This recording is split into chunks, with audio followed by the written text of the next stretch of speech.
nous savons que la politique et les frontières nationales peuvent souvent changer. Mais avez-vous déjà vu un continent littéralement se déchirer? Eh bien, c'est possible. Et c'est ce qui arrive à l'Afrique en ce moment même. En 2005, une partie du continent de 60 km de long s'est fissurée en 10 jours seulement, et elle n'a pas cessé de s'étendre depuis. La masse terrestre finira par se rompre, donnant naissance à un tout nouvel océan. Dans combien de temps cela se produira-t-il? Et qu'est-ce que cela signifie pour les Africains? Voici Essie, et nous nous demandons ce qui se passerait si le continent africain se séparait en deux. La face de notre planète est en perpétuel changement grâce au déplacement des plaques tectoniques. Mais c'est rarement aussi perceptible.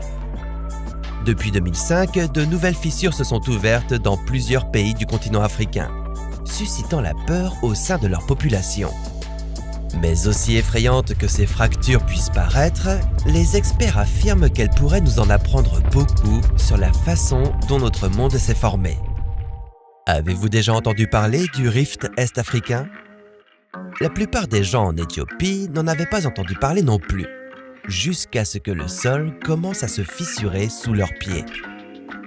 Le rift est-africain est une zone active de rift continental en Afrique de l'Est. Et à en juger la tête que vous faites, nous allons vous expliquer avant d'aller plus loin. Bon, la couche externe rigide de la Terre s'appelle la lithosphère. Et elle est divisée en plusieurs plaques tectoniques. Les plaques tectoniques sont essentiellement de grandes plaques de roches solides qui se déplacent les unes par rapport aux autres à des vitesses variables. Lorsque ces plaques s'écartent les unes des autres, elles provoquent des fractures à leurs limites. La terre qui reste entre les deux plaques commence à s'enfoncer et forme ce que l'on appelle une vallée de fractures. Cela peut conduire à la création de nouvelles frontières entre les plaques. Dans le cas du rift est-africain, la plaque tectonique africaine se divise en deux plus petites, les plaques somaliennes et nubiennes. Que se passe-t-il donc lorsque ces plaques se séparent complètement l'une de l'autre? D'abord, nous ne serons plus là pour le voir. Malgré l'apparition rapide des fissures de surface, les géologues disent que le continent ne se séparera pas complètement avant environ 10 millions d'années. Elle s'écarte actuellement à un rythme de 6-7 mm par an, donc pas de panique. À mesure que les plaques continueront à s'éloigner les unes des autres, la vallée du rift s'enfoncera de plus en plus, et les eaux de la mer Rouge inonderont le continent pour créer un nouvel océan. L'Afrique deviendra beaucoup plus petite, car des parties du sud de l'Éthiopie et de la Somalie dériveront pour former une nouvelle île.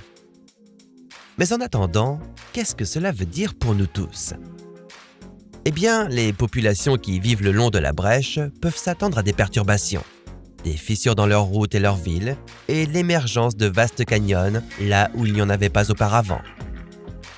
Mais ce ne sont pas que des mauvaises nouvelles.